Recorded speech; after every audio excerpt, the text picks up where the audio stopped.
Taylor Walker from the Adelaide Crows, and you're listening to the Coaches Panel. Daniher from the West Coast Eagles. This is Nathan Jones from the Melbourne Football Club. Phil Davis from the GWS Giants. It's Brad Avery from the Port Adelaide Football Club, and you're listening to the Coaches Panel. Trust you've been enjoying the 50 most relevant. A couple of podcasts already through, as a couple of the episodes of the articles that you can go and check out at coachespanel.tv. In the number 48 of the 50 most relevant today, and I'll be honest, when I started crafting this list, this player was considerably higher than where he finds himself today, and we'll talk through exactly why he has plummeted down the rankings, albeit about 20 spots, in the pre-season. Helping me to talk about Joe Daniher, I've got Jimmy. Hello, mate. How are you? Hello, MJ. Hello, listeners. Good to be back. Mate, now we're going to talk about Big Joseph Daniher, and there is some huge relevancy when it comes to Joe. For a key position forward, he's starting to really enter right into that prime of his footballing career, just 24 years old, and despite having some pretty decent injury concerns to kind of navigate through, and again, we'll talk about that in a moment, he still managed to pump out a couple of decent scores for us last year. His biggest score last year in AFL Fantasy was 104th against the Magpies. I believe that was on Anzac Day. And then in Supercoach, it was a 93 against Port Adelaide. His average last year for Fantasy and Dream Team, just a touch over 63, while he didn't even get quite to that in Supercoach. Priced around about 550, 560,000 in Fantasy, just a touch over 400,000 in Dream Team.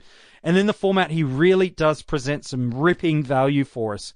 Supercoach, 260,900. And, mate, when we were kind of entering into the 2018 season, Supercoach players and probably even Essendon fans were really salivating at the possibility of what Joe Daniher was going to bring to the football field, and with fair enough reason too. You know, the 5 years leading into it, you could start to see him building into the games. You could start to see him consistently, you know, not just for moments or for quarters or for even a couple of weeks, but start to consistently be that forward 50 presence they needed. But then it just didn't quite work out for Joe the way that people were hoping for. No, not quite. It's 2018, a bit of a season to forget for him. But, gee, I tell you what, having him offering most value in the format where I think he's going to have his best scoring is a very, very tasty thing indeed. Look, it's normally not the case, is it? When we get these guys that present some massive value, it's like, well, you know, yeah, they're Supercoach relevant, but, you know, we'll be all right. We can get them in the other formats as well. But that is not always the case, but it is in this case when it comes to Joe Daniher. We're seeing him develop consistently into a player. Look back at the seasons prior, for example, like his 2017 numbers confirm that he's starting to build. For Supercoach, it was his best ever year, average of 86. That's a jump of around about 20 points from his season the year before. 9 times he scored 90 plus. 6 of those were hundreds. Including probably his best game that year was a 124 against the Eagles where he kicked 5 goals. For Dream Team and Fantasy coaches, he jumped up his average to 85 that season.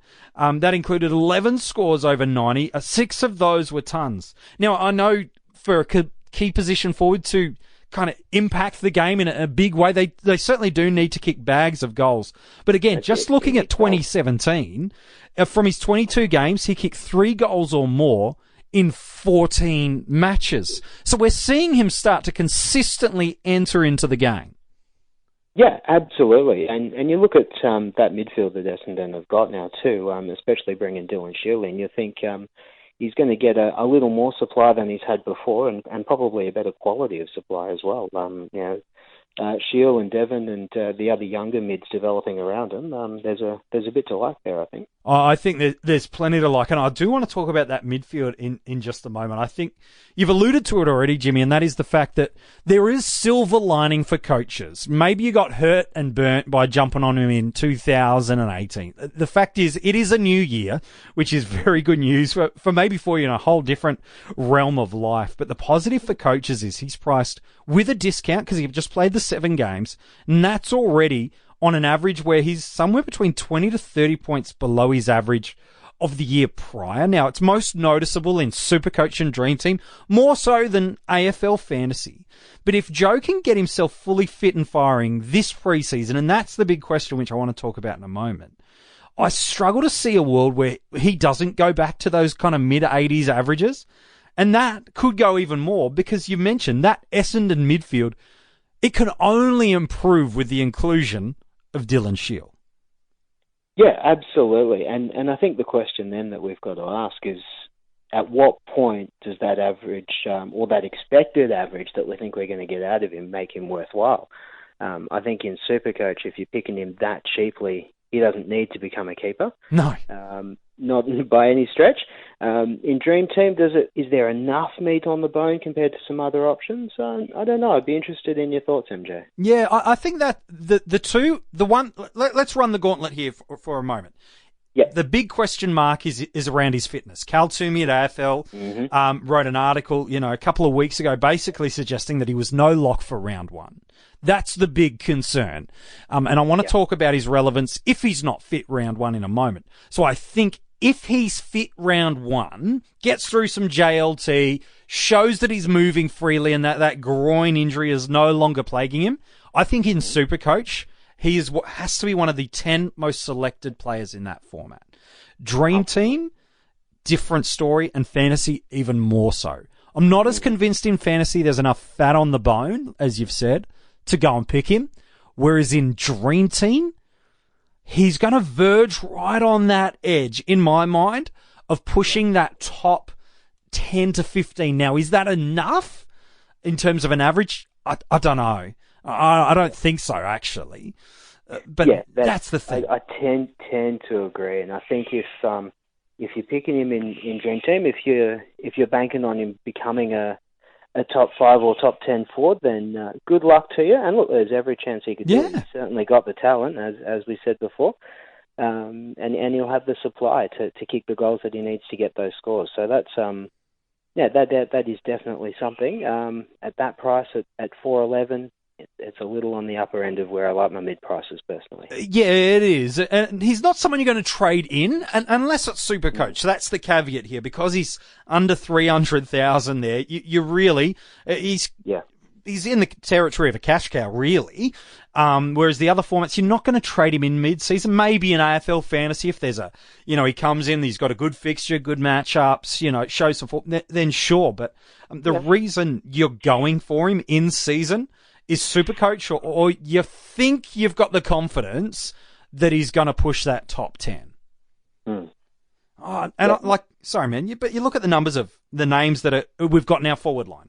Dangerfield, Heaney, Dunkley, McLean, Smith, Menegola, and Buddy. You could build a pretty strong case that they're your top kind of bunch. Maybe some question marks on some of them, and maybe we'll chat about some of them, over the next couple of weeks and months. But then you've got guys like Billings, Hogan, Tim Kelly, Chad Wingard, all could build a case that all these names are top 10 guys across all the formats. And when I start to look at Joe again, thinking about trading him in mid-season, which means after round one, I just don't think you're going to get the value for scores that you potentially could. Now, it's different if you're starting with him and he's fit, but trading him in, I'm not so sure it's the way to go. Yeah, no, I think you're right there, and it very much becomes a huge pre-season watch on him. How does he look when he runs in JLT, if he plays JLT? And, does he get picked for round one? It's going to be a big thing. And the fun part about that, and especially in a Supercoach format where he is that cheap, if you're building your pre-season team around him and banking on the fact you're going to have him sitting there at your F5 or thereabouts, and suddenly we get to round one and he's not picked, are you going to be able to shuffle someone else into your team, or do you need to completely restructure that forward line to make two players fit instead of one? And that's one of those great challenges and things we get to discuss a whole heap here at the Coaches Panel, whether it be through podcasts like this or the articles at coachespanel.tv, is when you've got this one player that you're kind of building a line around and all of a sudden they're no longer eligible for your starting squad. It can have so many different domino effects that impact your side, because if you nail your round one side, great, that's awesome, fantastic. it is the trades that you make during the year that will define your success. No mistake about it. But you do need to, when you have these mid-price guys, and again, stretching it in Supercoach, he's probably closer on a cash cow. But in the other formats, what are your backup plans and strategies if Joe isn't fit? If Joe doesn't get up and running? Because, like I said, if he was managing to get through this whole pre-season and looking really locked and loaded for round one, I had him considerably higher in the 50 most relevant. But the fact that he's not even, in early December, they're going, maybe not. He's really slid down for me. Huge value, especially in Supercoach. Potential to push the top 10 to 15 forward, in Dream Team and Fantasy. No question marks. But the big question mark about whether or not he's going to be right for round one, then I'm not too sure. Yeah, it's big pre-season ahead, eh? Yeah, look, it certainly is. To trade him into your side in the season means you see him as an upgrade in Dream Team and Fantasy. And I think I have more faith riding him like a breakout or a stepping stone than doing that. Doesn't mean it's the wrong move, but I've got more confidence in that. I just don't know. I think he's relevant. I think he is a super coach player.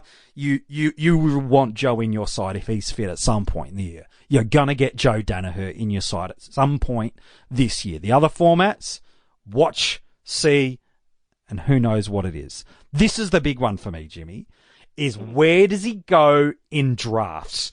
And we're going to talk about every single player at the coaches panel that we do these 50 most relevance. We'll talk about where they could or should go in a draft. And for me, on potential, he could be your F2 because he can go 90 plus. But I wouldn't want to be drafting him that high. I'd even feel a little bit hesitant knowing what I know about where his preseason is at. I'd feel hesitant picking him at F3, which I know depends on the draft size and squads and coaches in the league and things like that. But that's probably a pick somewhere in that 11, 12, 13 round range, for an average sort of thing. I'll put it this way. There is no way you should be picking Joe Daniher inside the top 100. Sort of players. No, certainly not. No.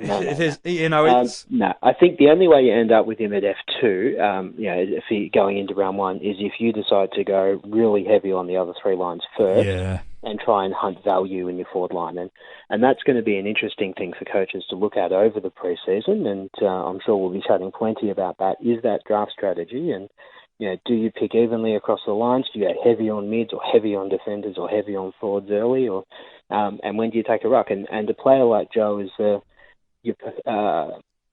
good value option to try and sneak later if he's the sort of player you need there. I think generally someone's probably going to pick him a little earlier than they should. Yeah. But if he's there and late, he's a very handy option to sneak in as your F2 if you've gone hard with your forwards and mids and a ruck or two in the first 10 to 15 rounds. Yeah, I think so. When we're talking keeper leagues, though, for me, it's a different story. Here's the thing with Joe. Early 20s, he'll always be a forward. He's shown he can push that high 80s average already. It's always hard to rank people in terms of where they should go in a new keeper league. And you'd get him later than this, but he's a top 50 to top 70 pick for me. If I was in a brand new keeper league and it was based on my kind of potential output, I'd more than happily jump on Joe in the 5th, 6th, 7th round. No problem at all. It's early because you'll get him later because people look at his average this year and all the factors. Even the most keen Essendon supporter wouldn't jump on him that early. But that's where I'd rank him. Yeah, okay. No, I like him. I wouldn't be quite as bullish. He's very handy because he's always going to have forward status, and a lot of your other high-scoring forwards tend to be midfielders by nature, which means it's touch and go year on year, whether they do or don't. And I think they're just flipping coins up at Champion Data these days on some of those things. And so he's definitely got value from that point of view. He is only 24, which is good. You're getting assuming his body holds up, you're getting a fair career out of him. But first 5 to 7 rounds is a touch early for mine, I think. That's what I mean. I wouldn't draft him, but that's where I rate him. Yeah. I think you'd comfortably get him after the opening 10 rounds, maybe even into a similar position where you'll get him in a seasonal draft, just because of the past 12 months he's had and the concerns over his body. But on potential, that's how high I've got him. Hey, man, appreciate your thoughts today on Joey Daniher, though.